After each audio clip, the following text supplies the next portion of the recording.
ang mga kwento ng pag-ibig, kwento ng buhay at kwento ng pag-asa dito sa Barangay Love Stories. Love Stories.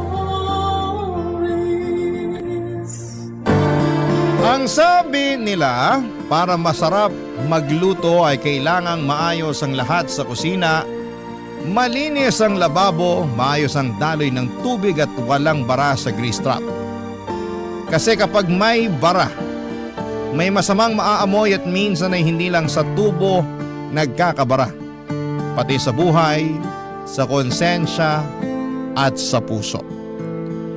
Ikaw kabarangay, naranasan mo na ba ang ganitong klase ng mga pagsubok? Ano ang karanasan mo sa kusina ang hindi mo makakalimutan? Dear Papa Dudut, magandang tanghali po sa inyo at sa mga kabarangay natin. Tawagin niyo na lamang po ako sa pangalang Rowena. Isa po ako sa mga libu-libong nakikinig sa programa ninyo sa araw-araw. Matagal ko na pong gustong sumulat pero ngayon lang talaga ako nagkaroon ng lakas ng loob. Kasi Papa Dudut, wala na akong ibang mapagsabihan. Ang puso ko'y parang punong-puno na. At baka sa pagsulat ko dito kahit papaano'y gumaan ang bigat ng dinadala ko. Gusto ko lang pong ibahagi ang kwento ng buhay ko, isang kwentong nagsimula sa isang pangarap. Isang simpleng pangarap na para sa iba'y ordinaryo lamang. Pero para sa amin parang napakahirap abutin.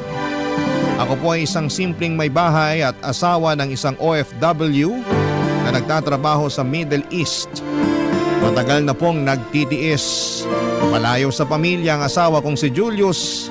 Nagtatrabaho siya sa ilalim ng araw at alikabok para lamang maitaguyod ang buhay namin. Engineer po siya doon at tuwing 2 taon lamang po siya umuwi ng Pilipinas. Pero nang tumama ang pandemic, lalong humaba ang aming pagkakahiwalay. Umabot ang halos 3 taon bago ko siya muling nakita at nayakap. Buti na lamang at may video call na. Kahit papaano'y nakabawas yon ng lungkot. Araw-araw kaming nag-uusap at pinag-uusapan namin ang mga plano sa buhay, ang pagbili ng bahay, ang pagkakaroon ng anak at ang pagtanda namin ng magkasama. At sa awa ng Diyos, kahit maraming nawala ng trabaho noong pandemic ay nanatili ang trabaho ni Julius. Sinugal niya ang kaligtasan niya para lamang magpatuloy sa pagkayod sa buhay. Kaya nang makauwi siya noong June ng 2021, parang bumalik ang sigla ko. Mas naging espesyal ang kanyang pag-uwi dahil may naipundar na kaming munting apartment. Hindi man ito magarbo pero tahimik ang paligid. Maliwalas ang sala at may maliit na kusina kung saan ay nangarap akong matutong mag-bake. Pero dahil sa protocols noon ay hindi ko kaagad nakasama si Julius. Kailangan pa rin niyang mag-quarantine. Ilang araw lang yon pero pakiramdam ko'y taong muli ang binilang ko. Sa unang araw na muli ko siyang nayakap ay hindi ko na siya binitawan pa. Para kung batang ayaw ng pakawala ng laruan niya. Sa bagong bahay namin, sabay naming tinupad ang mga pangarap namin. Doon ko naramdaman na eto na siguro ang simula ng tunay naming buhay. Sobrang pasalamat ko, Papa Dudut, na si Julius ang naging asawa ko. Masipag siya at responsable. Damang-dama ko ang pagmamahal sa mga kilos niya. At tuwing nasa Pilipinas siya, talaga pong naglilib ako sa trabaho ko para lamang makasama siya at syempre para subukan ulit. Baka sakaling mabuo na ang matagal na naming hinihintay na anak. At sana'y makapag-bake rin ako ng cookies para sa magiging anak naming dalawa, Papa Dudut.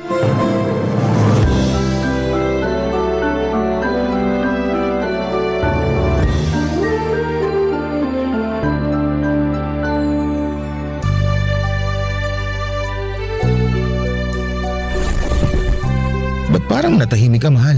Naninibago lang, mahal. Naku, iniisip ko palang nalilipad ka pabalik sa trabaho mo, mahal. Namimiss na agad kita. Nalulungkot na ako agad. Ikaw lang bang nalulungkot? Ako rin kaya, mahal. Sana dito na lang ako sa Pinas pero paano? Ang hirap dito. Ang sahod, naku po. Baka hanggang ngayon, kung hindi man nangungupahan, baka nakikitira pa rin tayo kina mama. Mas maganda pa rin kapag mag-aasawa ka, nakahiwalay, nakabukod talaga. Tulad ngayon, nasosolo kita. Mahal, naku, hindi ako makahinga sa ginagawa mo. Sana makabuo na talaga tayo, mahal. Sana nga talaga. Gusto ko na rin magkaanak tayo eh. Lahat ng gamot, mga payo ng doktor, ginagawa ko naman. Bakit pa kasi sa dami ng lalaki sa mundo? Ako pa yung may maliit na sperm count. Sana yung hindi kayang bumuhay ng bata, sila na lang yung hindi magkaanak. Pero mukhang baliktad pa.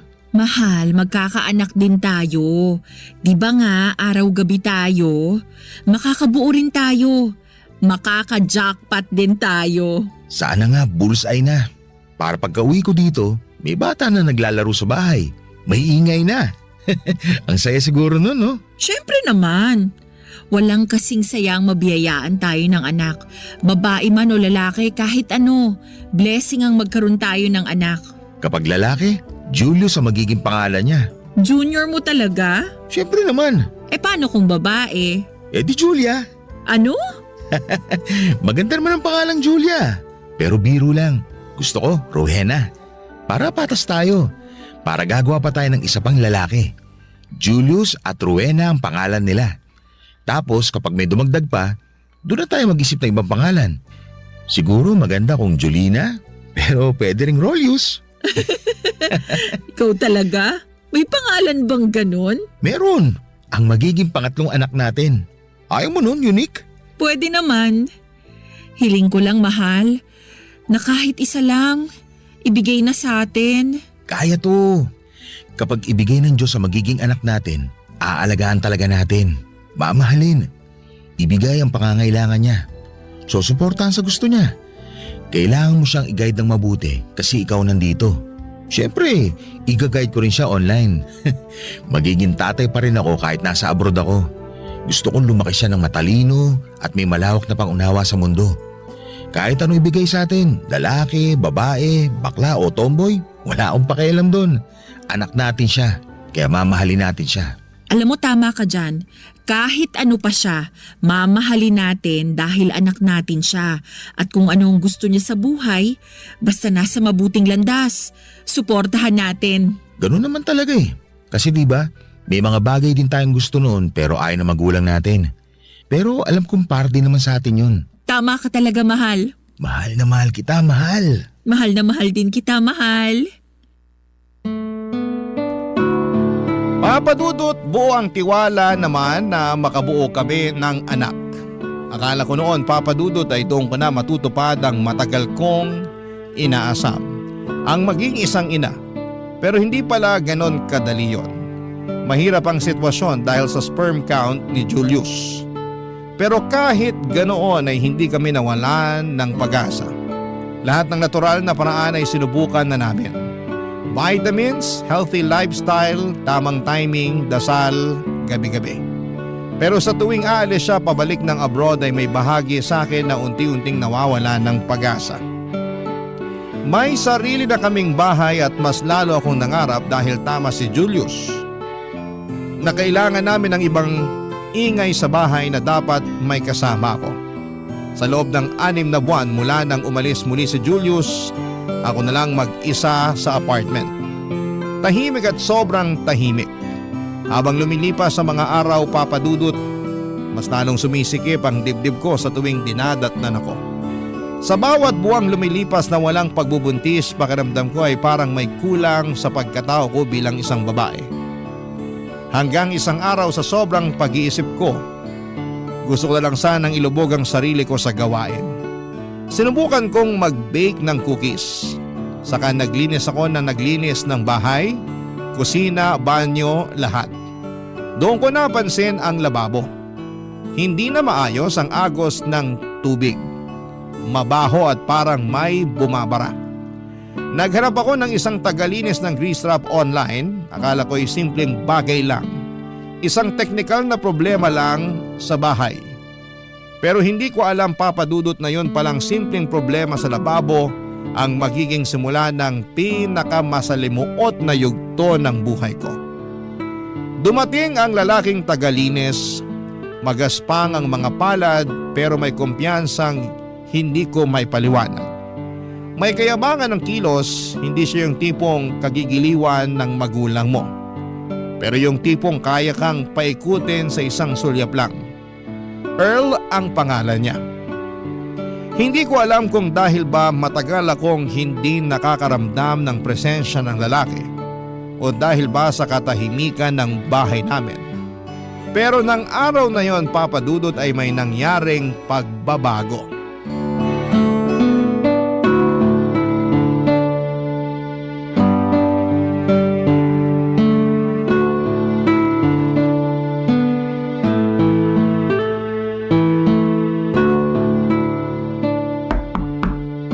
Wait lang po. Magandang hapon po, ma'am. Pasensya na, medyo natagalan ako. Meron pa kasing nauna. Okay lang po, pumasok na po kayo, sir. Nako, nakakahiya naman po. Earl na lang po itawag niyo sa akin, ma'am. Kagabi pa kasi bumara yan. Mabuti nahanap niyo ako sa social media. Naghanap talaga ako. Ikaw ang unang nag-reply. Sana maayos mo. Nako, ma'am. Hindi talaga kayo nagkamali na ako nakuha nyo.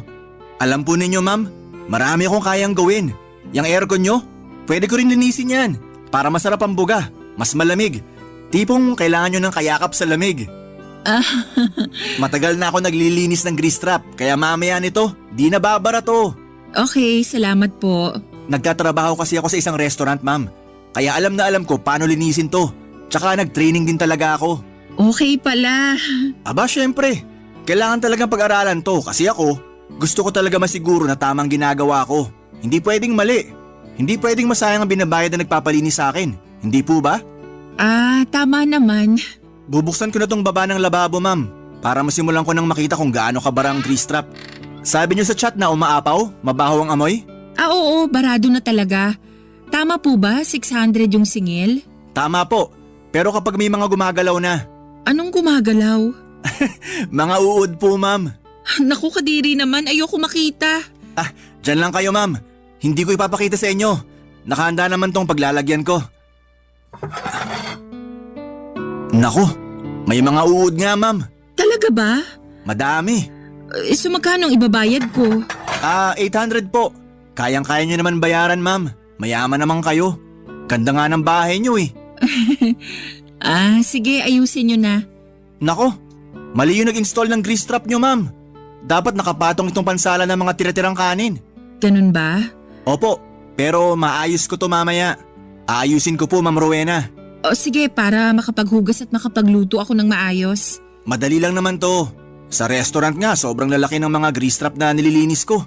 Alam nyo, ma'am, kapag nagkatrabaho ko sa isang restaurant, kasama na talaga doon ang paglilinis ng grease trap. Chinecheck yan. Bawal barado kaya dapat buksan, kalkalin ang loob.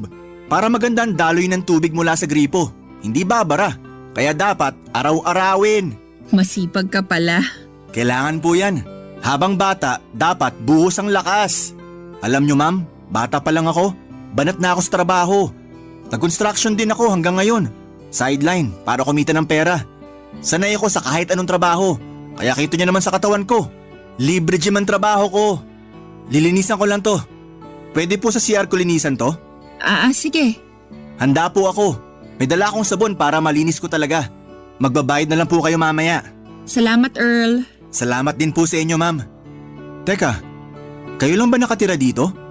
Mukhang walang ibang tao. Oo, nasa abroad kasi ang asawa ko. Anak nyo, ma'am, nasa school? Hindi pa kasi kami binibiyayaan ng asawa ko. Sana pag uwi niya makabuo. Kaya pala mukha pa rin kayong dalaga, ma'am. Kasi hindi pa kayo nagkakaanak.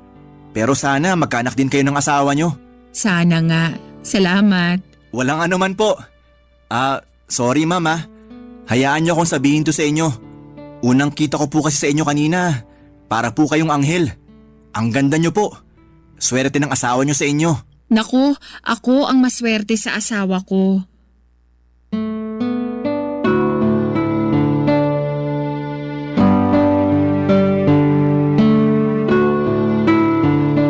Papadudod sa unang tingin ko pa lamang kay Earl, alam ko nang hindi siya ordinaryong lalaki.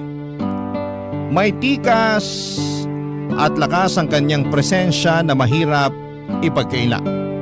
May itsura siya at ang hatak niya ay parang hindi madaling iwasan. May datingan siya, malakas at mapanganib. Kita sa mga mata niya na parang may something at kakaiba ang titig niya sa akin. Kaya ang awkward sa feeling habang nililinis niya ang grease trap. Aaminin ko na ang lakas ng kanyang appeal. Matapos niyang ayusin ang sira, akala ko ay tapos na rin ang koneksyon namin. Ngunit mali ako. Ilang araw pa lang ang lumipas ay nakatanggap na ako ng message mula sa kanya. Sa una ay kumustahan lang dahil siguro'y wala rin akong ginagawa sa bahay kaya nire-replyan ko. From kumusta ang lababo to personal things ang pinag-uusapan namin. Naging madalas sa mga exchange messages namin, Papa Dudut. Lumikha ito ng kakaibang sigla sa araw ko. Sa bawat bahas ng cellphone ko ay parang napupuno ang bakanteng bahagi ng puso kong may uhaw sa pansin. Hindi ko alam kung saan nagsimulang maging mali ang lahat. Siguro'y noong mas hinahanap ko ang kanyang mga message sa akin kaysa sa tawag ni Julius. Siguro noong mas inabangan ko ang mga notification mula sa kanya kaysa sa update sa remittance. Hanggang sa hindi na lang kami nagkukumustahan, may mga pagkakataong nagyayaya siyang bisitahin ako sa bahay. Sa simula ay tumatanggi ako, Papa Dudut. Pero dumating din ang araw na napagod na akong tumanggi. Isang araw ay pumunta siya sa bahay hindi para maglinis ng grease trap, kundi para maging isang bisita lang. At mula roon ay parang tuluyan ng may nabasag sa akin. Isang selyo na matagal ko ng pilit na pinoprotektahan. Unti-unti akong pinasok ng tukso. At doon na nagsimula ang kasalanang hindi ko na naiwasan. Barangay Love Stories. Barangay Love Stories. Papa Dudut, nagsimula ang kwento ko sa isang pangarap. Pero nauwi sa pagkakamaling hindi ko na maibabalik kailanman. Gaya ng marami, ang pangarap lang namin ay simple. Magkaroon ng sariling bahay at mabuo ang isang masayang pamilya. Kaya nang makabili kami ng apartment, akala ko'y simula na yon ng mas masaya naming bukas. Pero hindi pala sapat ang bahay para matawag na isang tahanan. Dumating ang katahimikan habang wala si Julius, unti-unting lumamig ang mga gabi. Ang mga dingding na sana'y pupuno ng halakhak ng aming anak ay nanatiling tahimik. Doon ko unang naramdaman ng lungkot na hindi ko maipaliwanag, isang uri ng pangungulila na hindi kayang sagutin ng video call o pera mula sa remittance. Doon pumasok sa buhay ko itong si Earl. Hindi lang siya basta tagalinis ng tubo. Sa kanyang mga tingin at kilos may hatak siyang mahirap na iwasan. Pawisan pero hindi dugyot. May angas pero hindi bastos. Mas lalo siyang naging kaakit-akit habang tinititigan ko siya. Kahit na may pawis siya ay mabango ang kanyang amoy. At sa isang babaeng katulad kong nauuhaw sa atensyon at haplos ay naging mahirap na huwag pansinin ng kakaibang karisma niya. Hindi ko na napigilan ng sarili ko, ang dating pangarap kong tahanan ay naging pugad ng kasalanan. Ginawa naming motel ang bahay na sana'y magiging pugad ng munting pamilya. At bawat gabi ng paglimos ko ng oras mula kay Earl, alam kong may binibitawan akong pangarap. Pero sa mga sandaling yon ay pinili kong ipikit ang mga mata ko, Papa Dudut. Pinili kong kalimutan ang asawa kong nagsusumikap sa ilalim ng araw habang ako'y nilalamon ng init dito sa sariling bahay namin. Habang wala ang asawa ko'y inaangkin naman ang katawang ko ni Earl. Sa kanyang mga bisig ako nagpakulong. Sa kanyang yakap at init ay pinili kong magkaroon ng kasalanan at magtaksil, Papa Dudut.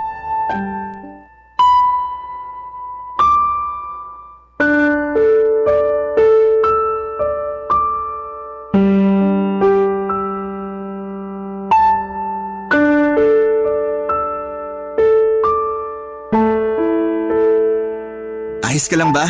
Siguro. Ilang beses na natin ginagawa to, ganyan ka pa rin. Mukhang hindi sanay. Alam mo naman ang dahilan. Rowena naman, nabibigay ko naman ang gusto mo. Hindi pwedeng mabuntis ako. Maingat ako. Alam ko na hindi ka pwedeng mabuntis kasi wala dito ang asawa mo. Lagot ka kapag nangyari yun. Nandito ako para pasayahin ka, hindi para maging problema mo. Masaya ka naman sa akin, di ba? Oo, masaya akong kasama kita at napapaligaya mo ko, Earl. Yun naman pala eh. Ginagalingan ko nga para mas lalo kang matuwa sa experience mo sa akin. Tsaka alam mo naman, bata pa ako. Malakas. Halatang bata. Kapag wala kang client, dito agad ang punta mo. Aba syempre naman. Parang grease trap lang yan. Kailangan araw-araw chinecheck para malinis. Walang bara kapag ginagamit ang gripo. Diretso ang tubig. Hindi ba? Speaking of grease trap, baka need mo nang i-check. Mamaya, check ko yan. Pero sa ngayon, yayakapin muna kita hanggang sa magsawa ako sa'yo. Earl, seryoso ko. Sa susunod, kailangan na nating gumamit ng proteksyon. Baka magkamali ka, baka makabuo tayo. Oo na, huwag ka na mag-alala. Para sa ikapapanatag ng loob mo, gagamit na ako. Salamat. Ayoko mag-alala ka. Alam mo, Rowena, natanong ko na to sa'yo dati pero alam ko naman ang sagot. Nandito lang ako hindi para ibigin mo, kundi gamitin. Pero hindi ako nagrereklamo. Wala naman tayong commitment sa isa't isa, kaya gagawin ko yung gusto mo. Kakayanin ko para wala tayong problema. Yun nga lang kapag dumating ang asawa mo, 1 buwan kitang hindi mayayakap. Mamimiss kita. Kapag bumalik na siya sa abroad, magagawa rin naman ulit natin yung ganito. Kung single ka lang, ikaw talagang gusto ko makasama forever. Ewan ko sa'yo, Matapos mo makuha ang katawan ko, ganyan ka na? sira ka talaga. Kapag ganyan, ipapakilala mo ko sa parents mo at kamag-anak. Siyempre naman. Pero dahil may asawa ko, sinisikreto mo pa rin sa akin kung saan ang bahay nyo. Huwag mo nang alamin. Pumupunta naman ako dito. Baka may tinatago ka sa akin, ha? Rowena naman, baka saan na naman mapunta tong usapan na to? Wala akong tinatago. Kinukwento ko naman sa'yo lahat eh. Tsaka sa kanila ako may tinatago. Itong relasyon natin, ayoko malaman ng parents ko. Binata ako tapos nakikipagrelasyon ako sa babaeng may asawa. Kaya wag na. Ang mahalaga, kapag gusto mo ng service ko, nandito agad ako. Pero hanggang kailan ang ganito? Hanggang walang nakakaalam. At alam kong mamamatay tayong walang makakaalam. Maingat naman tayo eh. Promise ko sa'yo nandito lang ako. At kapag kapiling mo ko, wala kang ibang iisipin kundi kaligayahan. Papadudot madalas ang pagkikita namin. Madalas din ang pagkakasala ko. Parang si Earl na ang asawa ko pero palihim ang kanyang pagpunta sa apartment dahil syempre baka may mga marites na nakapalibot at magsumbong sa asawa ko o sa kamag-anak niya. Kaya maingat kaming dalawa. Sa tuwing matatapos ang bawal naming sandali ay tinatakpan namin ito ng pagbibiro ng mga salitang tila pampalubag loob. Isa sa mga yon ang pinaka-tumatak sa akin, Papadudot. Ang sabi ni Earl na buti raw at hindi pa ako nabuntis ng asawa ko kasi mukha pa rin akong dalaga. Pero sa loob-loob ko ay gusto ko nang magkaanak kami ni Julius. Gusto kong maging ina ng mga anak niya. Gusto kong bigyan ng anak ang asawa ko at makasama ko sa apartment. Yung biro niyang mukha akong dalaga sa unang dinig ay natawa ko. Pero habang inaalala ko ay ramdam kong tila tinatadyakan ang pagkatao ko. Parang sinasabi niya na kahit ilang ulit pa kaming nagsama ni Julius, bilang mag-asawa ay parang wala ring saysay dahil ang katawan ko ay para sa asawa ko ay naging laruan ng iba. Pero gusto kong tigilan na ang relasyon namin pero parang may tumutulak pa rin sa akin na ipagpatuloy ito. Gusto ko pa rin kayakap si Earl. Nararamdaman ang bisig niya at hininga niya. Tuwing may nangyayari sa amin sa kama, maingat siya na hindi ito magbunga. Pero hindi kasi yon ang totoong panganib, Papadudot. Ang tunay na panganib ay yung sa tuwing inuulit namin ang bawal. Lalo bang lumalalim ang sugat sa konsensya ko. Hanggang sa naging routine na lamang. Hanggang sa tuluyan ko nang binitawan ng takot at pinili ang kasalanan. Isang araw hindi na ako dinatnan. Hindi ko kaagad pinansin, baka stress lang. Baka hormonal imbalance. Pero dumaan ang mga araw at walang dumating. Hindi pa ako umaamin sa sarili ko noon, Papa Dudut, pero ramdam ko na may nabuo. At eksaktong dumating ang araw na yon, ang pagbalik ng asawa ko mula sa abroad. Hindi ako nakakuha ng pitis, sa puso ko ay eto na ang simula ng pinakamasakit na kabanata ng buhay ko. Kung talagang buntis ako, pero baka pwede kong sabihin sa kanya ang dinadala ko. Kung talagang buntis man ako, Papa Dudut. Nginitian ko si Julius nang dumating na siya, niyakap, hinalikan at nagpakitang tuwang-tuwa. Pero sa loob-loob ko ay nagtatago ako sa dilim ng katotohanan. Ang anak na pinakahihintay naming mabuo ay anak pala ng tagalinis ng grease trap, Papa Dudut.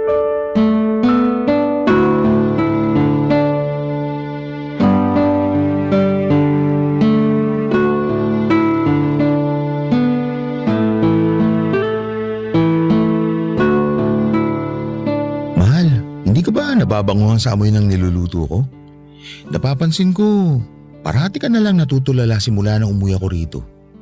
May problema ka ba, mahal? Wala naman. Napagod lang siguro ako, mahal. Siguro, napagod ka kasi. Nga pala, mahal. May binili akong vitamins para sa'yo. Pasensya ka na, mahal. Alam mo namang nananabig talaga ako sa'yo. Ginising pa kita kaninang madaling araw para gawin yun. Pero malay natin, makabuo na tayo. Kaya tama lang na halos buong magdamag kang pinagod ng malakas mong mister, hindi ba? Sana nga makabuo na tayo, mahal. Pahinga ka lang dyan, mahal ha. Malapit na itong maluto. Masarap tong sabaw. Magkakalakas ka na yan mamaya. Salamat, mahal. Ako dapat ang naghahanda para sa iyo eh. Magpahinga ka lang. Aalagaan ko ang nanay na magiging anak ko. Alam mo, sobrang saya ko siguro kung magiging tatay na talaga ako. Tapos dito na ako sa Pinas. Pero kailangan makaipon pa tayo.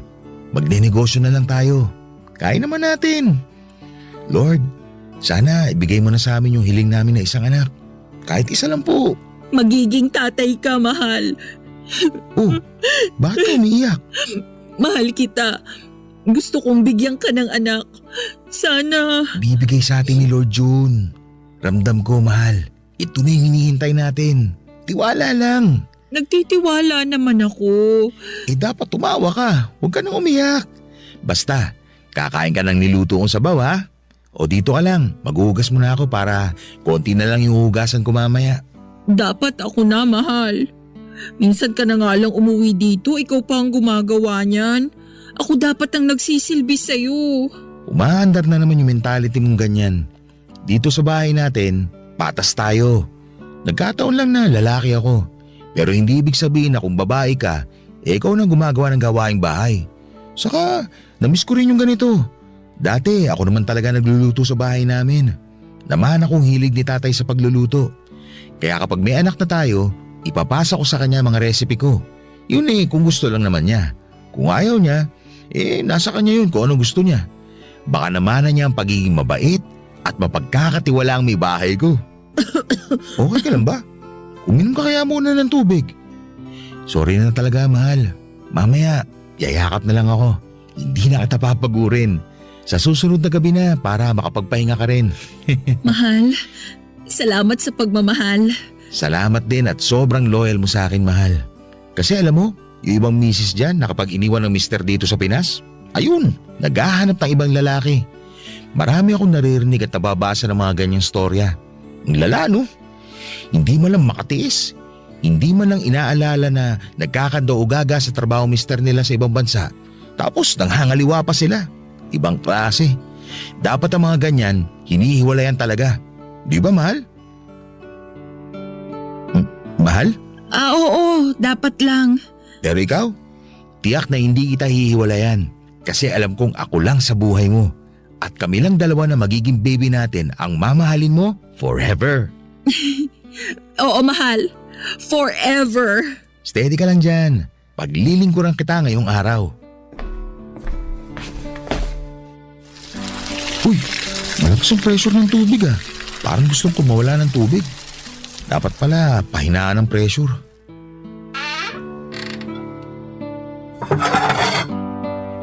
Medyo puno na pala tong grease trap natin ah. Kailangan na natin magtawag ng tagalinis nito para pag alis ko, wala ka na problema. Ikaw na ba maghahanap mamaya, mahal? Oo, hahanap ako ng tagalinis. Mabuti nang malinis to kaysa magkaaberya pa to kapag wala na ako.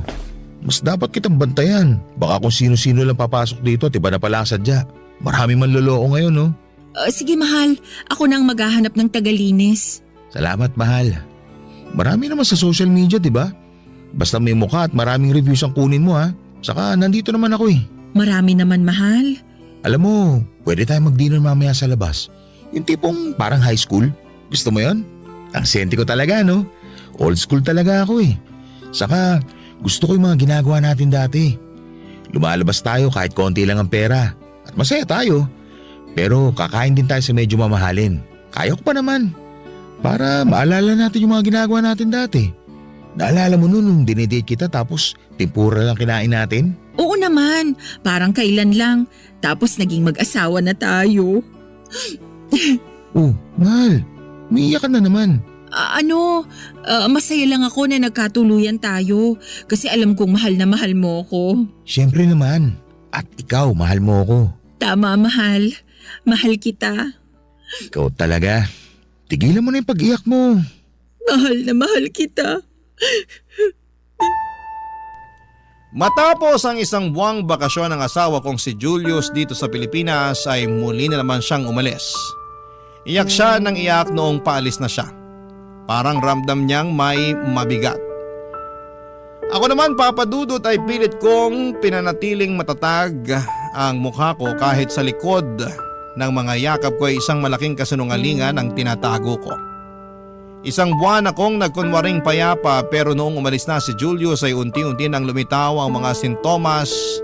Madalas na pagkahilo, pagsusuka, panlalamig ng katawan.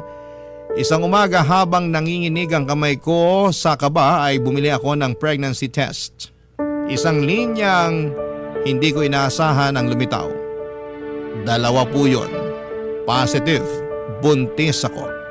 At ang masakit sa lahat ay sigurado akong hindi si Julius ang ama. Alam ko sa sarili kong si Earl yun, ang lalaking hindi ko dapat pinatuloy sa buhay ko. Pero inasikaso ko at pinagpatuloy hanggang sa mismong higaan naming mag-asawa. Isang desisyong ginawa ko sa gitna ng kahinaan. Tumayo ko sa harapan ng salamin at tinignan ang sarili ko, Papa Dudut. Wala akong ibang masisisi kundi ang sarili ko. Pinaglaruan ko ang tiwala ng lalaking nagsumikap para sa pangarap namin. Pero Papa Dudut, mas malakas ang takot kesa konsensya noon. Hindi ko alam kung paano ko sasabihin ang katotohanan. Walang kahit na anong paliwanag ang kayang mag-justify sa ginawa ko, kaya't sa halip na umamin ay pinili kong magsinungaling. Pero hanggang kailan ko kayang itago ang lahat ng ito, Papa Dudut? Barangay Love Stories. Barangay Love Stories. Papa Dudut, tinawagan ko si Julius. Ibinahagi ko sa kanyang balita na buntis ako. Ramdam ko sa boses niya ang saya, ang pag-asa at pananabik. Paulit-ulit niyang sinasabi dati pa na sana raw yung nangyari sa amin bago siya umalis ay maging jackpot na. Para kapag bumalik siya ay may sasalubong na sa kanyang isang munting anghel. Hindi niya alam na hindi ang pagmamahal niya ang bumuo sa batang dinadala ko. Hindi niya alam na ang pinapangarap naming bunga ay nagmula sa kasalanan. Isa itong bunga ng pagkakamali, isang batang walang kamalay-malay na sa simula pa lang ay nilibing ko na sa kasinungalingan ang buong pagkatao niya. Sa bawat tibok ng puso ko ay kasabay ang pagdududa at takot. At dumating na ang araw ng panganganak ko. Dumating ang munting anghel sa aking buhay. At agad akong napaaninag sa mukha nito ang pagkakaiba at hindi ko nakita ang mata ni Julius ni ang ngiti ng lahi namin. Sa kislap ng kinang ng bata ay nakita ko ang pagkakamaling unti-unting sumisiklab sa puso ko.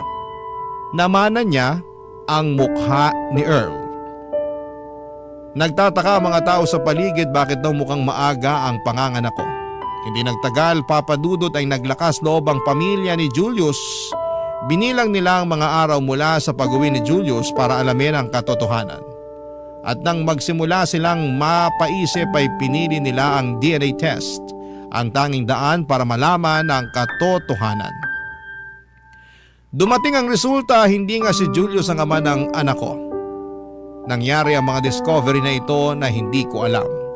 Sekreto nilang ginawa ang lahat para lumabas ang totoo sa mga hinala nila. At wala akong kamalay-malay na pinaalam na nila kay Julius ang katotohanan. Kaya umuwi ito hindi para masilayan ang anak ko kundi ang ipaalam sa akin na wala na dapat akong itago.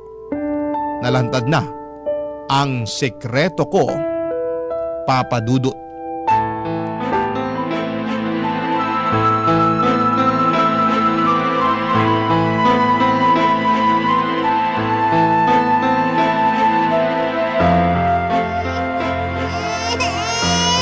Baby, tahan na. Sandali. Sino ba to? Ang mas lalong di tatahan ng anak ko ng dahil dito eh. Sandali, nandyan na.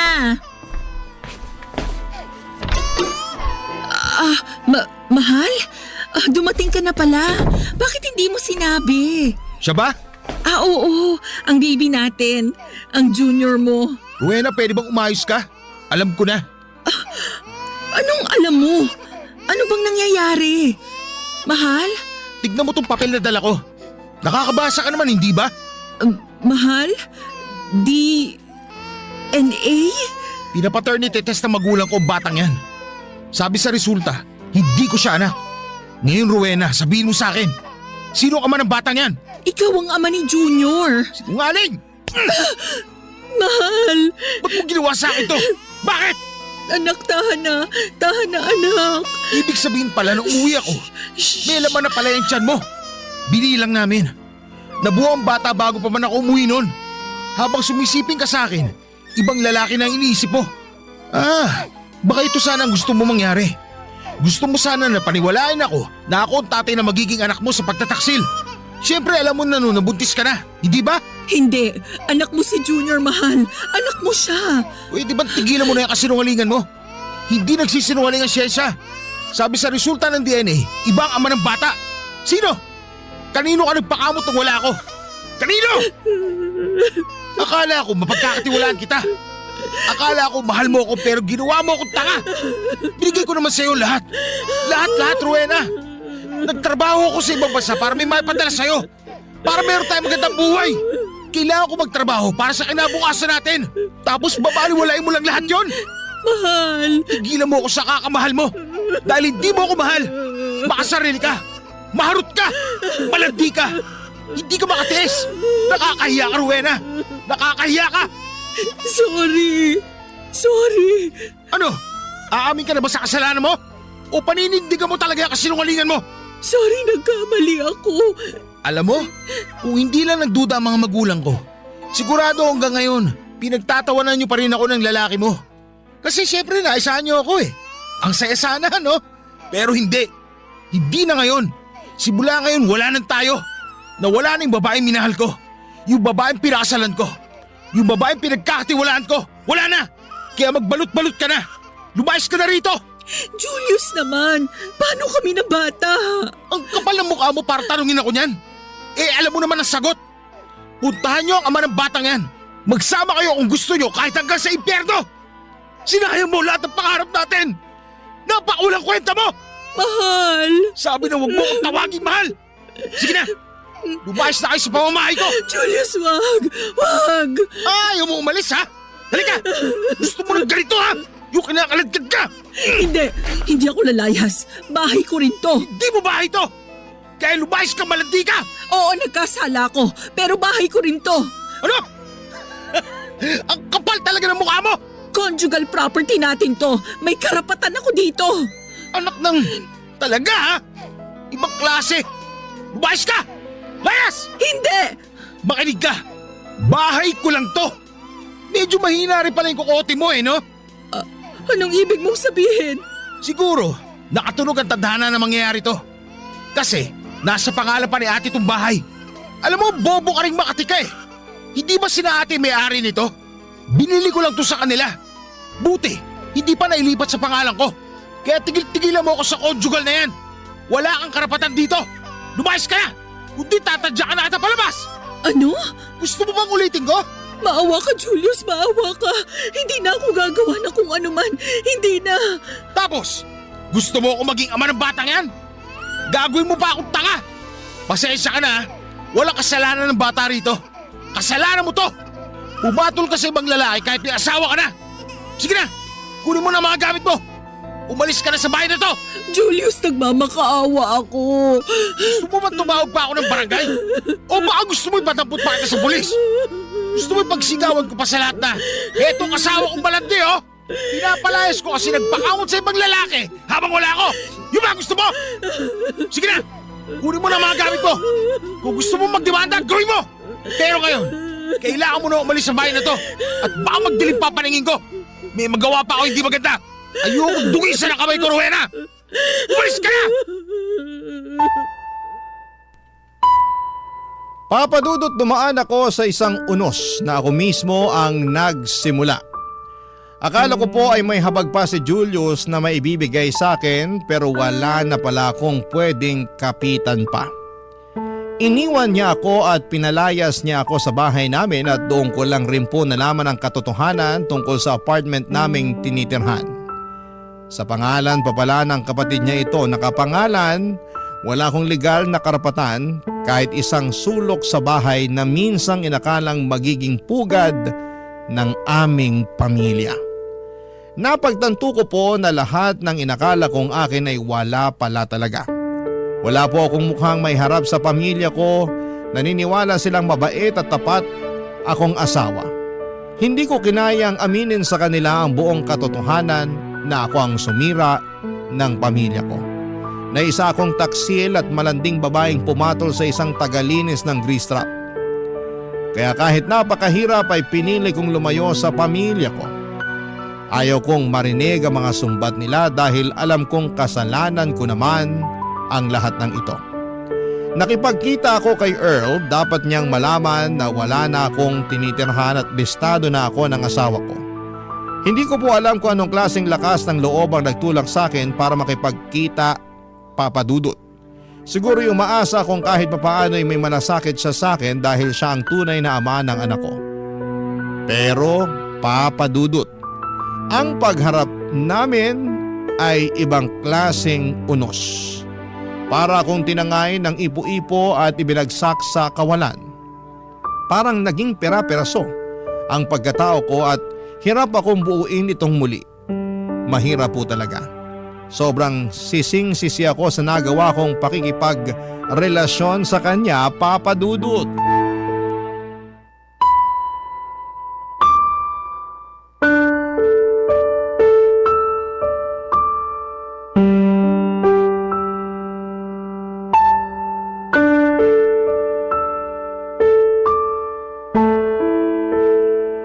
Earl? Bakit ka pumunta dito? Sabi ko naman sa'yo na doon na lang tayo sa bahay nyo. Umalis na ba asawa mo? Bumalik na abroad? Teka, napuhin ka ba? Mailikabok nga rito. Sabi ko naman sa'yo na wag na dito. Kung hindi ko pa nakita ang post ng kaibigan mo, hindi kita mapupuntahan dito. Bakit ba? Anong sadya mo? Mamayang gabi, libre na ako. Pupuntahan kita. Pwede na naman, di ba? Ilang buwan ka na rin ng anak. Isang buong pamilya na kayo ng asawa mo. Hanip, nakabuo pa kayo. Earl, may sasabihin ako sa'yo. Ang seryoso mo naman. Ano yun? Ang anak ko, hindi anak ni Julius. Ano? Sabi mo. Anak mo siya. Ano? Pina-DNA test siya. Hindi siya anak ni Julius. Anak mo si Junior. Ibig sabihin… Alam na nila ang sikreto ko. Alam nilang may kalaguyo ako. Alam nilang pinagtataksilan ko si Julius. Paano ka? Anong paano ko? Kaya ako nandito dahil gusto kong panagutan mo ko. Anong panagot ang sinasabi mo? Nahihibang ka ba, Rowena? Hindi ako nahihibang. Hiniwalayan na ako ng asawa ko. Ang sabi niya bahala na ako sa buhay ko. Malaya na akong gawin ang gusto ko. Earl, ikaw lang ang matatakbuhan ko. Meron tayong anak. Magiging pamilya tayong 3. Rowena, hindi pwede yung sinasabi mo. Kahit anak ko pa yan, hindi tayo pwede magsama. Anong hindi pwede? Kasi hindi pwede. Tapos. Sige na, umalis ka na rito. Magtatrabaho pa ako. Kita mo naman oh, nakakahiyang makipagchismisan lang ako rito. Tsaka huwag kang gumawa ng iskandalo. Bakit ka ganyan? Dahil ba may iba ka na? Nagkaroon ka ng ibang babae habang buntis ako't hindi nagpapakita sa'yo? Para walang makahalata na may ibang lalaki sa buhay ko? Hindi ka nakatiis? Naghanap ka ng iba, ganun ba? Tigilan mo nga ako sa mga banat mong ganyan. Ikaw ang hindi nakatiis. Kaya nga pumatol ka sa akin, di ba? Ano? Sige na, umalis ka na. Hindi ako aalis, Earl. Kailangan kita. Kailangan ka ng anak mo. Wala na akong mababalikan. Wala na akong bahay. Maawa ka naman. Hindi mo ba ako mahal? Nakakainis ka na, tama na. Ibig sabihin, ginamit mo lang ako. Ginamit mo ang kahinaan ko para makuha ang gusto mo. Rowena, alam natin sa simula na hindi seryosong relasyong meron tayo. Ang importante, masaya ka kapag ginagawa natin yun. Napunan ko ang pagkukulang ng asawa mo. Pero wala akong balak na maging asawa mo. Kasi… Sige, ituloy mo. Kasi ano? May asawa na ako at pamilya. Ano? Walang hiya ka! Aba! Napakasama mo! Binaboy mo lang ako! Ginusto mo ang lahat, Rowena. Ginusto mo lahat. Hindi kita pinilit. Kaya pala gusto mo lang sa bahay ginagawa ang lahat dahil may asawa ka na pala. Ayaw mong ipaalam sa akin kung saan ang bahay mo. Buti nakita ko sa post ng kaibigan mo na nagtatrabaho ka rito. Nakatag ka! Hayop ka! Ano ba? Ulitin mo pa akong sampalin ha? Baka hindi na ako makapagtimpi sa'yo. Sinira mong buhay ko! Rowena, gumising ka nga. Hindi ako sumira sa buhay mo. Ikaw! Ang ginawa ko lang paligayahin ka. Yun lang naman. Wala sa usapan natin na magiging asawa mo ko. Kalaguyo lang. Nasaan utak mo? Walang iya ka talaga! Sige, sampalin mo pa ako. Gusto mong ikwento ko sa lahat kung gaano ka nasasarapan kapag ginagawa natin yun sa loob ng bahay nyo? Gusto mo para mas lalo masira yung pangalan mo? Sige, gawin mo. Total sinira mo naman ang pangalan ko. Sirang-sira na. Sisirain ko rin ang buhay mo. Matapos akong palayasin ni Julius, ang tanging direksyon na naisip kong puntahan ay kay Earl. Pero sobrang sakit pala nang malaman kong hindi rin kami pwedeng magsama ni Earl dahil may asawa at anak na rin siya. Para akong iniwan ng lahat. Parang pinagsakluban ako ng langit at lupa. Pakiramdam ko noon ay parang binuhusan ako ng malamig na tubig at parang gumuhit ang bawat salitang yon sa puso ko. Hindi ako makapaniwala, Papa Dudut. Paanong ganito kadaling magsalita si Earl samantalang ako ay araw-araw na pinapasan ng bigat ng kasalanan yon. Iniwan niya ako bitbit ang anak naming walang kamalay-malay at higit sa lahat ay itinulak niya akong mag-isa sa kahihiyan at kawalan. Mula noon ay para akong multong gumagala, wala akong permanenteng tirahan at walang makausap at higit sa lahat ay wala akong kapatawaran. Kahit mula sa sarili ko. Araw-araw ay hawak ko ang anak kong inosente at hindi ko maiwasang mapaluha dahil ang bawat ngiti niya, ang bawat paghimig niya ng mama ay paalala na siya ay bunga ng isang pagkakamali. Hindi ko po siya sinisisi, Papa Dudut, ang bata'y walang sala. Ako ang may kasalanan, ako ang gumawa ng desisyong yon. Madalas kapag mag-isa ako sa sulok ng inuupahang maliit na kwarto ay napapatingin ako sa kisame at napapabulong na sana'y hindi na lamang nagbara ang grease trap. Isang simpleng problema sa lababo ang naging simula ng lahat ng ito. Isang tawag sa isang hindi kilalang lalaki, isang tukso na hindi ko pinikilan. At ngayon, isang buhay na punong-puno ng pagsisisi. Hindi ko po alam kung may kapatawaran pa sa mundong ito ang kagaya ko, Papa Dudut. Pero sa bawat sandaling kasama ko ang anak ko ay pinipili kong bumawi. Ginagawa ko ang lahat para maibigay ang pagmamahal na maaaring hindi na niya makuha sa ama niya. Sana po balang araw ay matutunan din niya akong patawarin.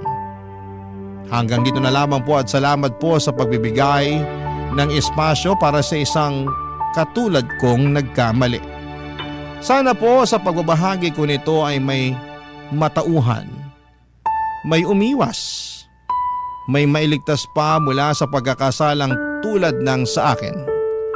Kaya't kapag may nagbabara sa bahay ninyo, huwag nyo nang subukan pang gumawa ng mga bagay na maaaring magdulot pa ng kasalanan.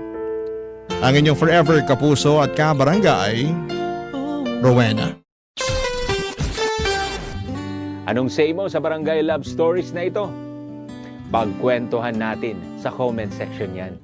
Ang mga kwento ng pag-ibig, kwento ng buhay at kwento ng pag-asa dito sa Barangay Love Stories. Love Stories.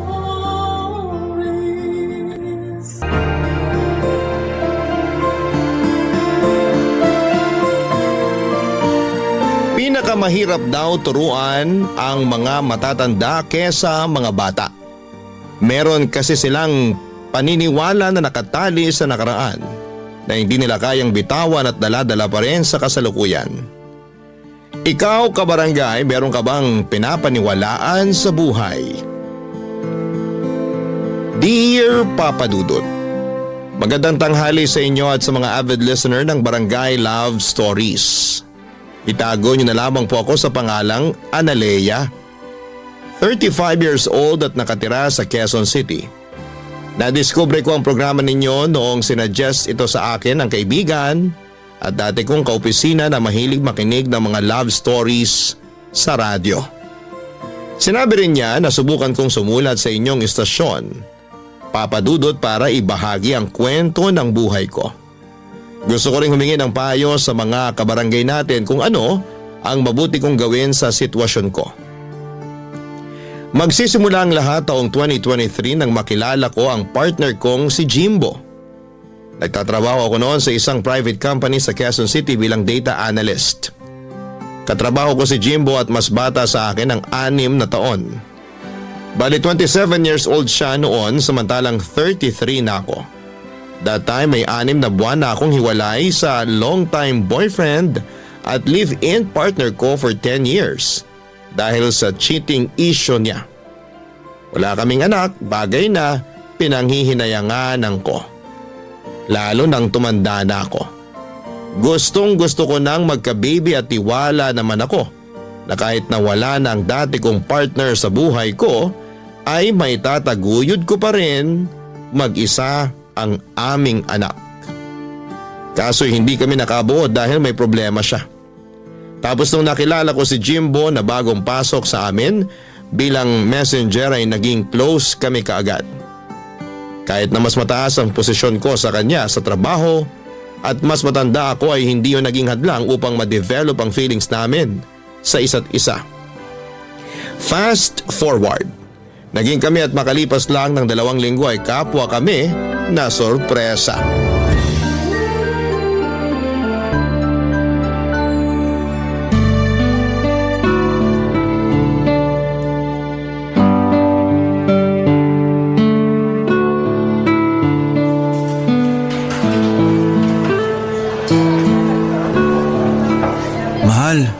Pansin ko kanino mo pa ako di kinikibo sa office ah. Pati ba naman dito sa fast food? Sorry mahal, busy lang talaga ako sa opisina kanina. Halata nga. Nitingin nga di mo nagawa nung tinawag kita kanina para ihatid yung niluto kong lunch mo. Sorry ulit, pero inubos ko naman yung luto mo. Ang sarap kasi eh. Salamat. Paano di magiging masarap yun? Ikaw kaya lagi kong iniisip kapag nagluluto. Naku, yan ka na naman eh. Pinubola mo na naman ako. Hindi kaya. Oo na, pero talentado ka talaga pagdating sa pagluluto. The best na talagang masarap ang putahing niluluto mo. Diyan mo nga ako nakuha eh. Ganun ba? Akala ko pa naman dahil sa kagwapuhan ko. Sige, kasama na yon. Grabe ah. O bakit? Parang napilitan ka lang yata. O baka naman naawa ka lang sa akin kaya sumigi ka na. Ewan ko sa'yo mahal. Yan ang gusto ko. Ano? Kapag tumatawa ka, maganda ka na. Pero lalo ka pang gumaganda. Pero masaya ako kasi tumawa ka na. Di ako sanay na maghapon ka na kasi mangot eh. Sorry ulit sa pang-i-snub ko sa'yo ha. Hindi ko naman sinasadya yun. Okay lang, pero may problema ka ba? Wala naman. May gumugulo sa isip mo? Meron. Ano? Sabihin mo sa akin para naman gumaan-gaan yung pakiramdam mo.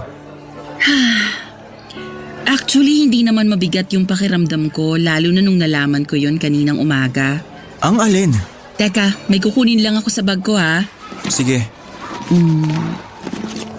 Ito oh, Ano yung nasa box? buksan mo, dali. Okay, pero kinakabahan ako ha. Bakit naman? Mamaya may laman tong gagamba. Alam mo namang takot ako dun. Ewan ko sa'yo, mahal. O ano na? Buksan mo na. Promise? Walang gagamba rito? Promise. Sige na, buksan mo na. Sige. Ano kaya laman ito? Pregnancy test? Oo. Tignan mo. Hala, 2 guhit. Ibig sabihin, buntis ka? Oo, buntis nga ako. Kaninang umaga ko lang nalaman kasi ilang araw na akong delay sa menstruation ko. Kaya nagpiti na ako para makasigurado. Tapos ayan agad yung lumabas.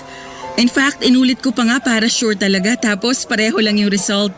2 guhit. Ibig sabihin positive. Magkaka-baby na tayo. Hindi ko alam yung sasabihin. Basta masaya ako at excited na maging tatay. Alam mo naman na matagal ko nang gustong magka-baby, di ba? Oo, nakwento mo nga tapos ayan na. Natupad na natin yung pangarap mo. Salamat, mahal. Kasi ginawa mo akong ina. Binigyan mo ako ng anak.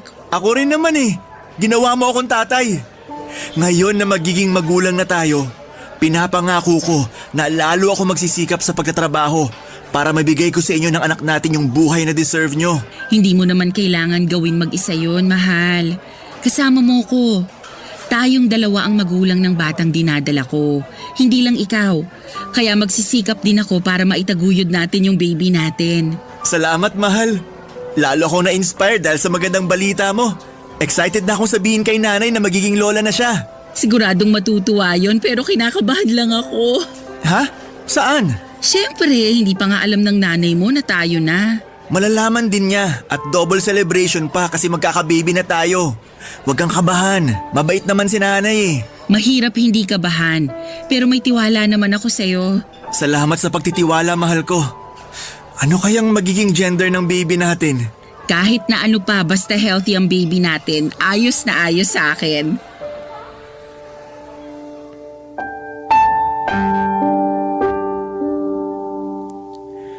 Papadudot tuwang-tuwa kami ni Jimbo dahil magkakaanak na kami. Ang tagal kong hinintay na magka-baby kaya ganoon na lamang ang excitement na nararamdaman ko ng panahong yon. Sa wakas ay mararanasan ko ng maging nanay. Alam ko naman na makakaya kong itaguyod mag-isa ang magiging anak namin. Pero maswerte pa rin ako na nagkaroon ako ng partner sa katauhan ni Jimbo. Kahit na mas bata siya sa akin, hindi ko minamaliit ang kakayahan at magagawa ng boyfriend ko. Nagtiwala ako sa kanya na madadala niya ng maayos ang aming pamilya. Kaya minahal ko siya. Kung ilalarawan ko si Jimboy matangkad siya at malaki ang pangangatawan, magalang din siya sa lahat ng mga katrabaho namin at palangiti. Pero sa akin lang talaga siya close at naglalaan ng extra time. Nakausapin ako kung may pagkakataon. Yun na pala ang simula ng love story namin at hindi nagtagal ay inamin niya na nagugustuhan na niya ako. Kahit na walang katiyakan kung maibabalik ko raw ba ang nararamdaman niya dahil sa malayong pagitan ng edad namin. Pero wala naman sa akin yon, lalo at gusto ko na rin siya ng mga panahong yon. At nung nalaman kong buntis nga ako ay lalo kaming naging malapit sa isa't isa ng boyfriend ko. Isang araw ay nag-decide siyang ipakilala na ako sa kanyang nag-iisang magulang, ang nanay niya.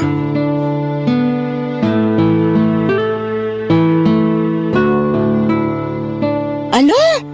Akala ko, boss mo yung kasama mo, nak. Hindi mo naman ako agad sinabihan na girlfriend mo pala yung ipakikilala mo.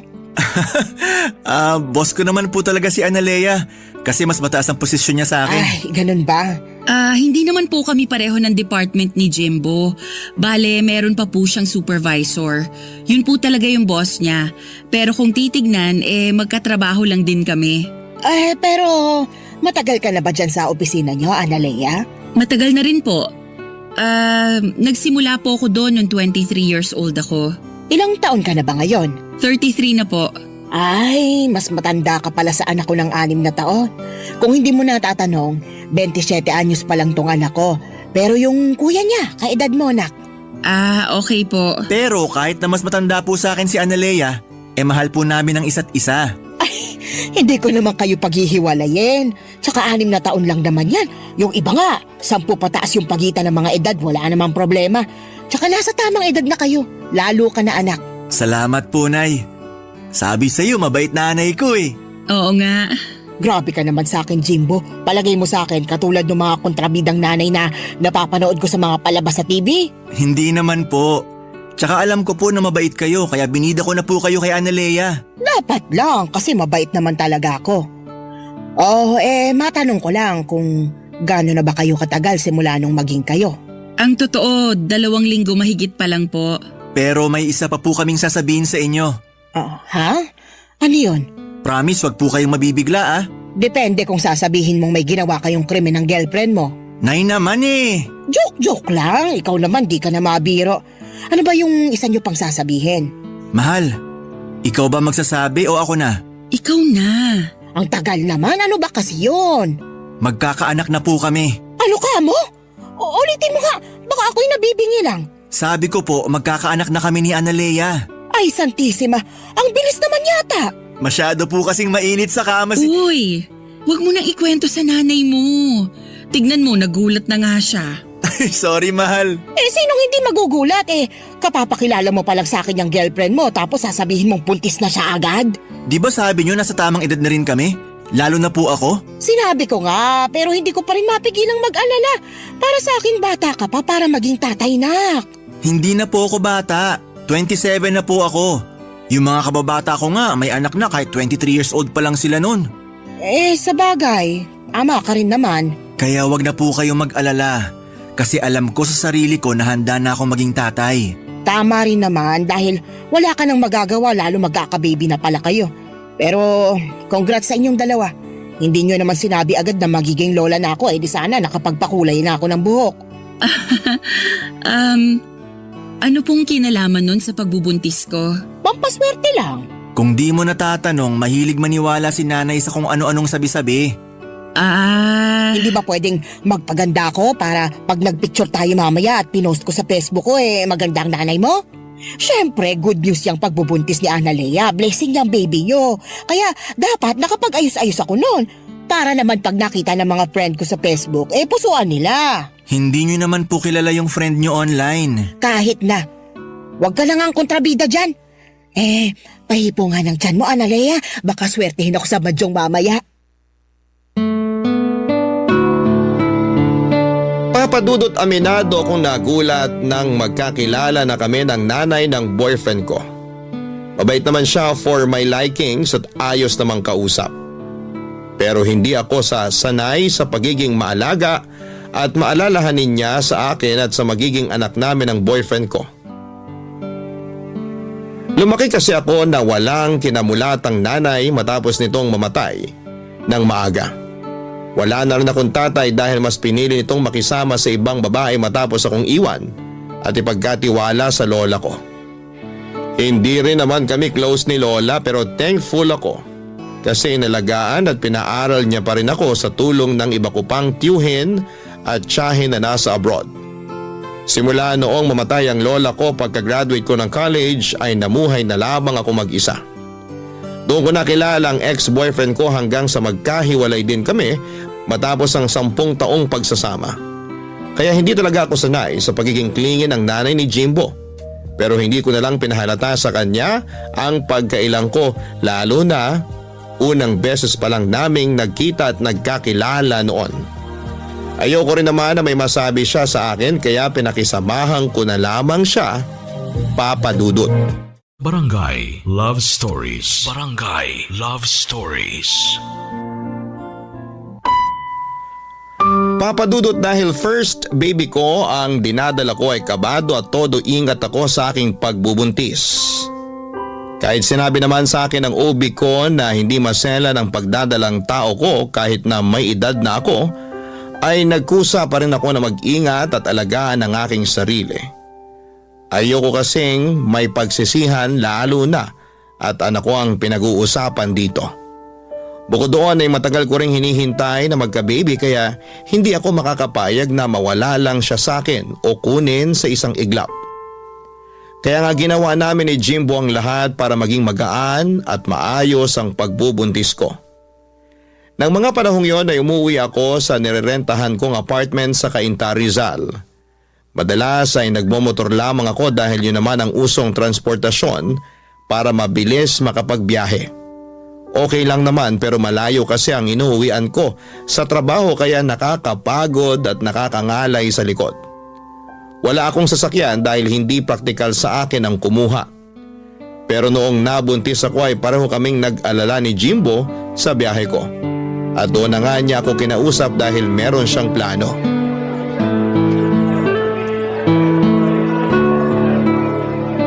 May buntis na namang masaya kasi nakain ko na yung cravings kong cake. Salamat sa treat, mahal. Walang anuman. Cute mo? Sus, bulero. Cute ka naman talaga.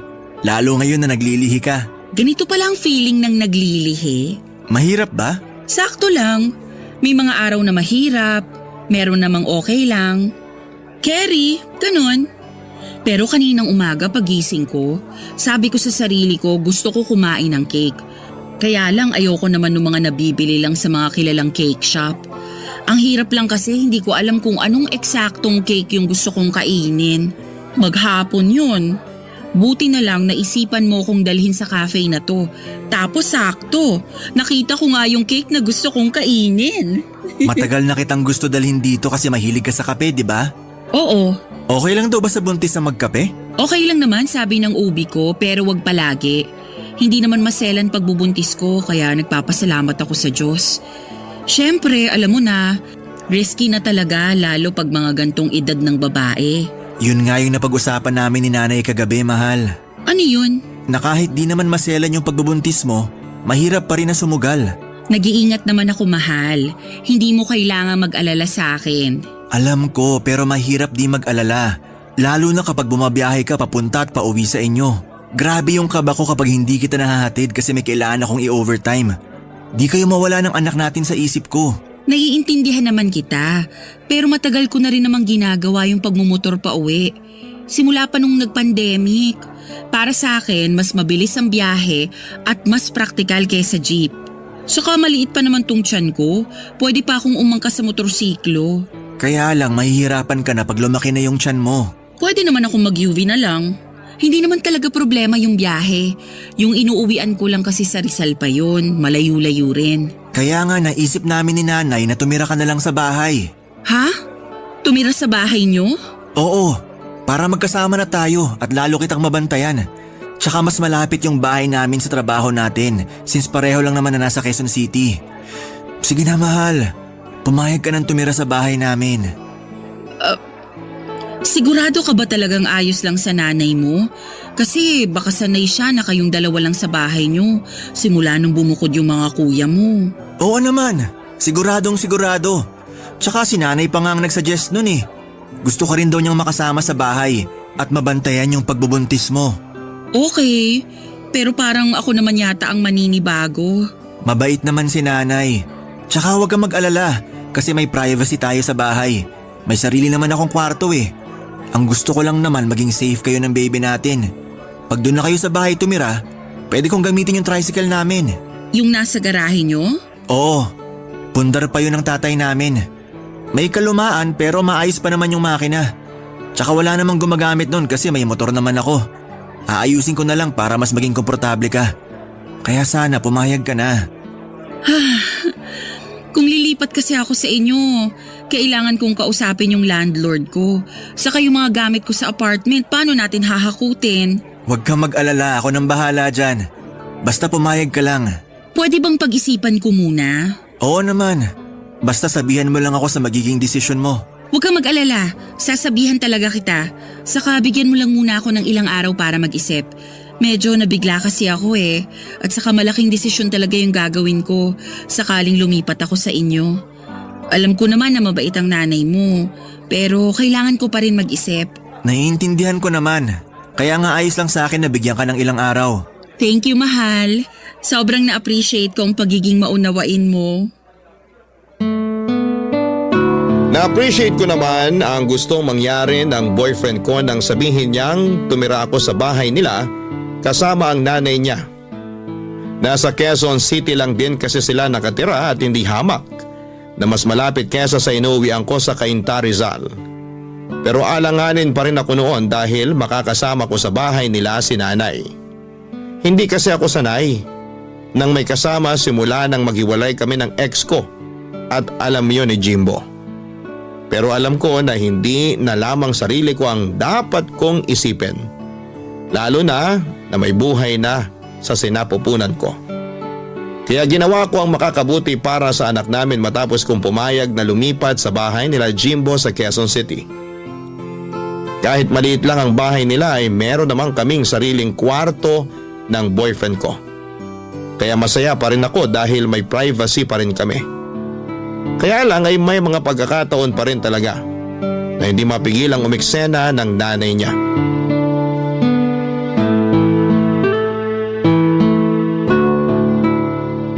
Grabe, Nay!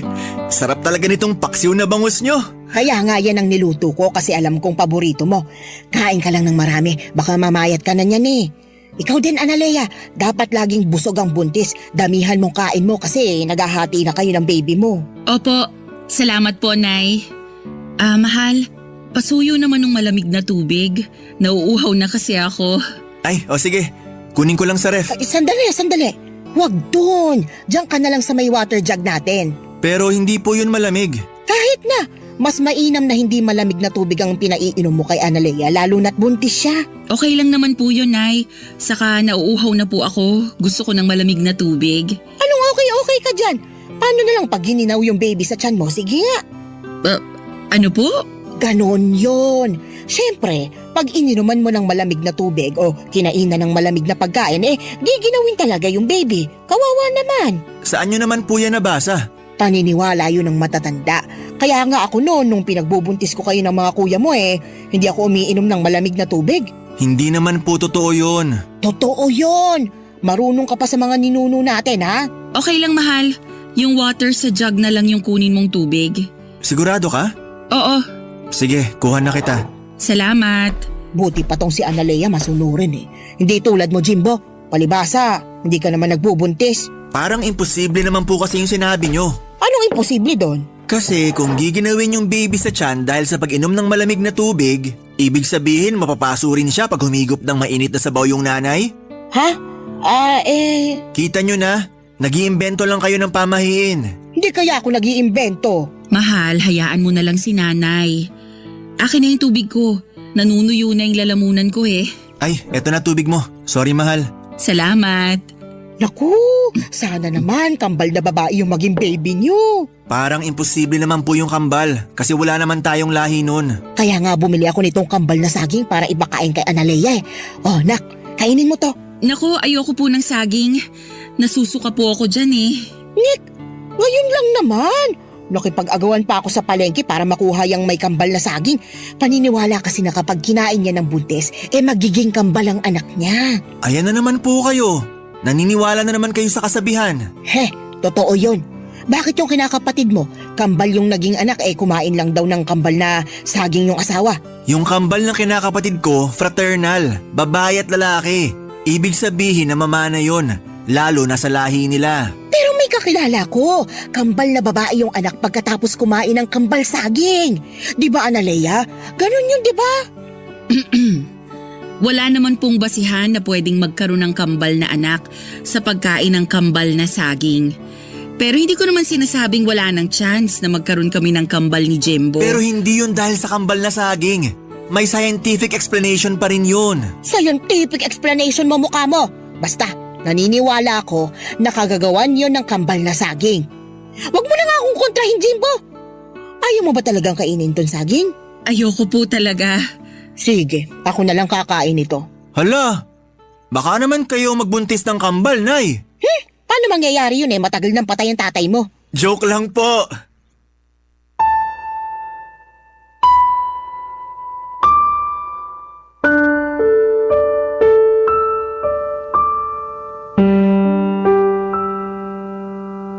Papadudot nire-respeto ko ang nanay ng boyfriend ko dahil magulang niya yon. Pero may mga pagkakataon na hindi ko mapigilang mainis sa mga ginagawa at sinasabi niya sa akin at sa pagbubuntis ko. Marami siyang sinasabi na hindi ko maintindihan dahil hindi naman makatotohanan. Mapapaniwalain din kasi si nanay sa mga sabi-sabi at lagi niyang katuwiran pinagdaanan na niyang magbuntis at manganak noon kaya dapat ay makinig ako sa kanya. Hindi ko naman binabaliwala mga payo niya sa akin.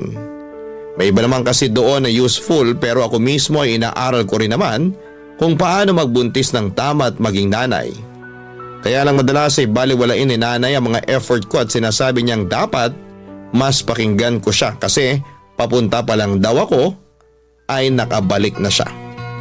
Doon na ako nagsimulang magkaroon ng problema sa pagsasama namin sa isang bubong ng nanay ng boyfriend ko.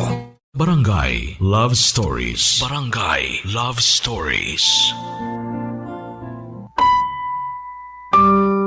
Papadudot na sa 6 na buwan na ako noon sa pagbubuntis ko at nalaman na namin ang gender ng anak namin.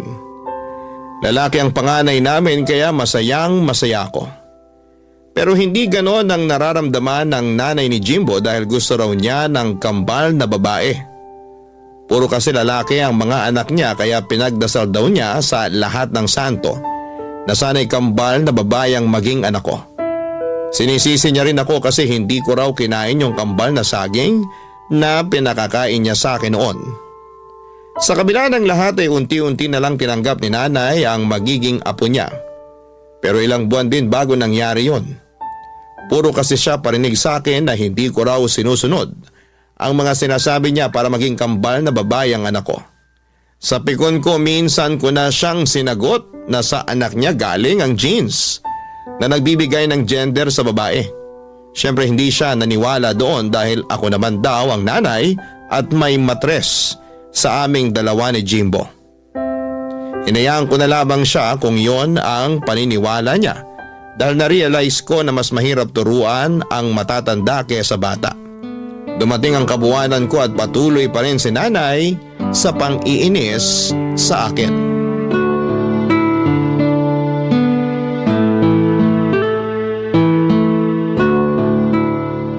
Ano yung tinitingnan mo sa cellphone mo? Yung anak po ng kaopisina namin. Nag-1 taon na kasi. Aber, tingin nga. Ang cute-cute po, di ba? Parang hindi naman masyadong cute. Nay naman, tignan niyo may dimple pa sa magkabilang pisngi.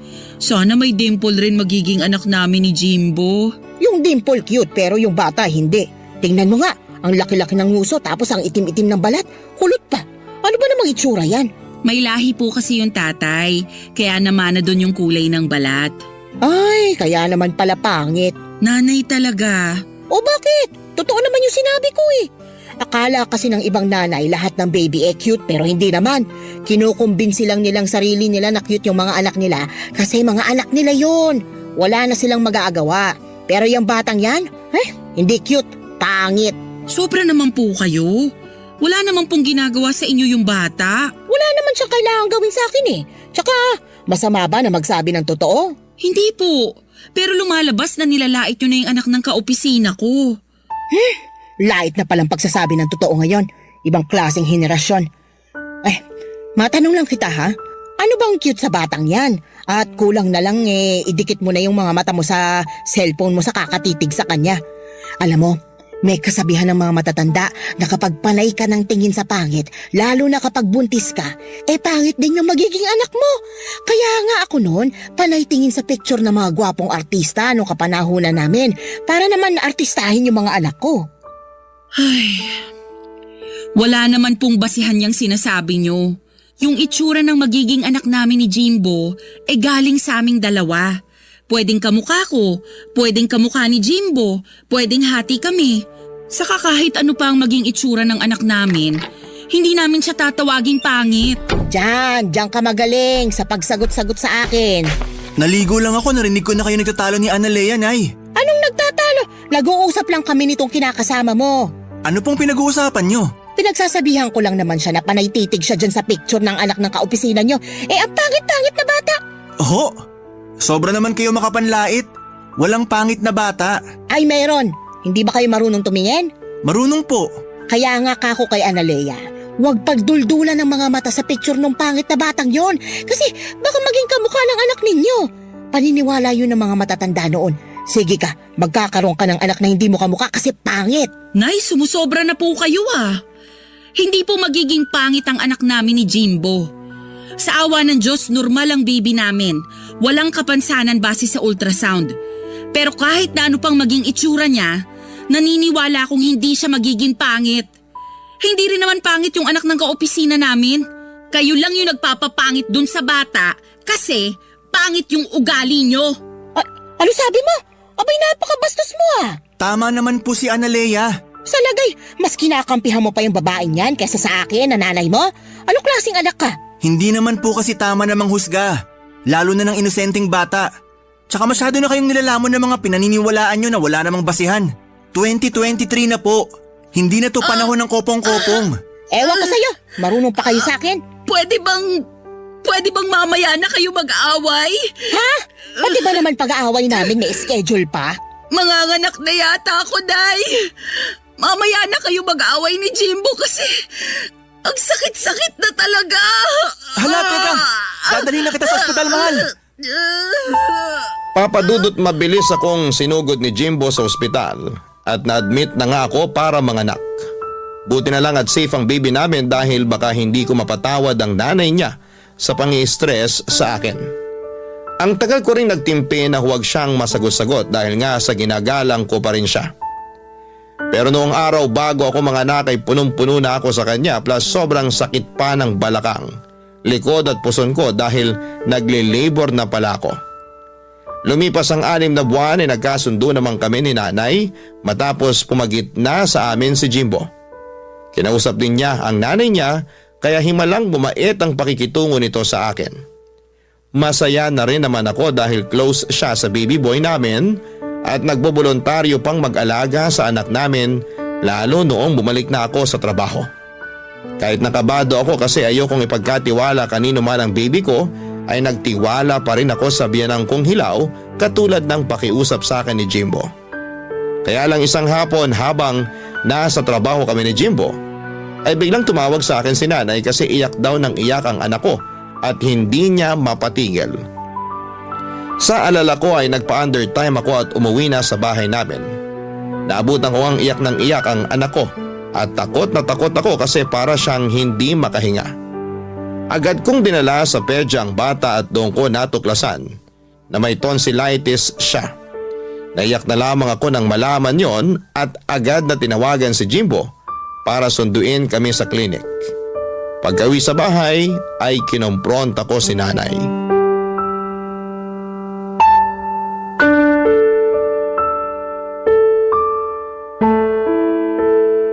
Oh, kumusta na raw yung apo ko? Anong nangyari sa kanya? Namamagaraw po yung tonsil ng anak namin. Ha? Grabe naman. Bakit daw nagkaganoon? Umamin nga po kayo sa akin. Ano pong pinakain niyo sa anak namin? Aha? Anong pinakain ko? Hindi naman po kasi mamamaga yung tonsil ng baby namin kung wala kayong pinakain o pinainom na bawal sa kanya. Kaya umamin na po kayo, please lang po. Kasi... Pinagalitan kami ng pedya ng anak namin at pinagsabihan na ingatan namin yung anak namin. Baby pa siya tapos may tonsillitis na, Nay. Kaya sabihin nyo, may pinakain o pinainom po ba kayo sa anak namin? Oo meron pero kaunti lang naman. Ano po yon? Pinainom ko ng soft drink tapos pinakain ko ng icing ng cake na bigay ng kapitbahay. Ano po? Bakit ka ba naninigaw? Nakakabingi ka ha? Bakit hindi ako sisigaw? Nakakagalit po yung ginawa nyo. 6 na buwan pa lang yung anak namin. Pero pinainom nyo na siya ng soft drink at pinakain ng icing ng cake? Nasisiraan na po ba kayo ng ulo? Hoy, hindi sira ang ulo ko, Analea. Hinay-hinay ka sa pagsasalita sa akin ng ganyan, ha? Oh, bakit nananahimik ka lang dyan, Jimbo? Pagsabihan mo yung kinakasama mo, binabastos ako ng harap-harapan. Tama naman po si Analea. Mali po yung ginawa niyo sa anak namin. Kunti lang naman yun. Masyado namang sensitive yung lalamunan ng anak ninyo. Baby pa kasi yung pinag-uusapan natin dito. Saka bawal naman po talaga yung soft drink at icing ng cake sa 6 na buwan. Sos, hindi yan totoo. Yan yung sina Jimbo tsaka ay mga kuya niya noon. Nakatikim na ng kinanaw na kape nung mga baby pa lang sila. Partida, wala pang 6 na buwan noon yung mga anak ko. Nagkakape na. Wala namang nangyari sa kanila.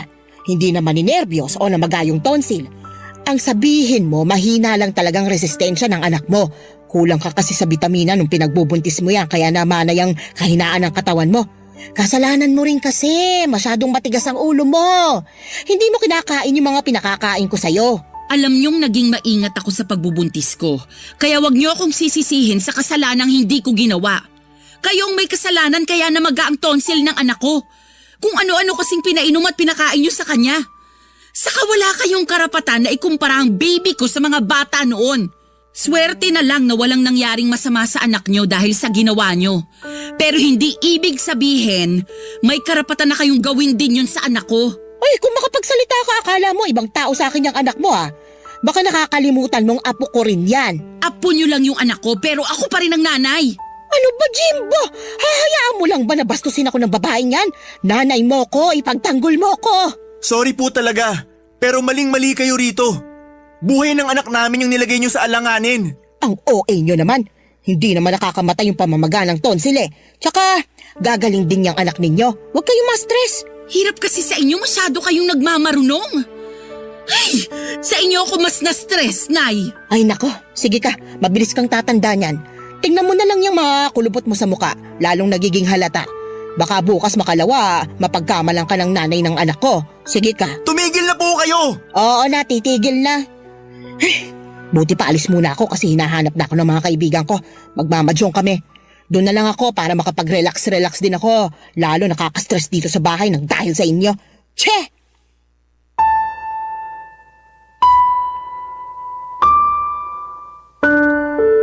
Papadudot pag-alis ng nanay ni Jimbo ay napahagulhol ako ng iyak. Halo-halong lungkot, takot, pagkadismaya at galit na kasi ang naramdaman ko na mga panahong yon. Naiyak din si Jimbo pero inalo niya pa rin ako. Nagsorry siya dahil sa pagiging pabaya ng nanay niya at sa hindi nito pag-ako sa kasalanang nagawa. Pero hindi nabawasan noon ang galit ko kay nanay. Umakto lang na parang walang nangyari ang biyanang kong hilaw pero pinaramdam ko na wala akong tiwala sa kanya pagdating sa anak namin. Doon ko na naisipang mag-resign sa pinagtatrabahuhan ko upang mabantayan at maalagaan ang baby namin ni Jimbo. Pilit ko pa rin pinakikisamahan ng nanay ng kinakasama ko pero sa loob-loob ko ay gustong-gusto ko nang bumukod kami. Nung kinausap ko naman si Jimbo ay nag-alangan siyang iwanan ang nanay niya dahil mag-isa na lamang ito sa buhay at bahay nila. Bukod doon ay may maintenance na itong gamot sa high blood na lagi niyang pinapaalala. Kaya nga gano'n na lamang ang tampo ko kay Jimbo pero pilit ko pa rin namang tinimbang ang sitwasyon.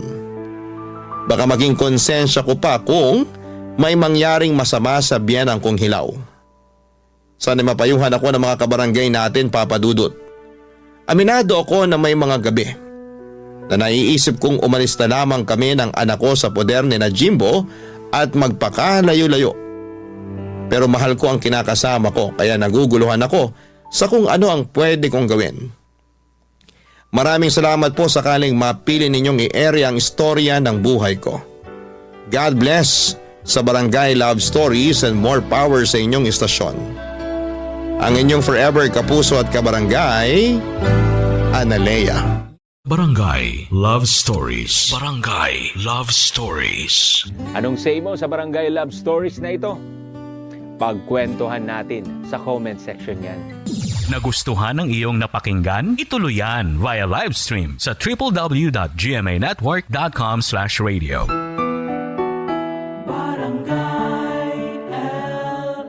In Mega Manila, 97.1. Forever.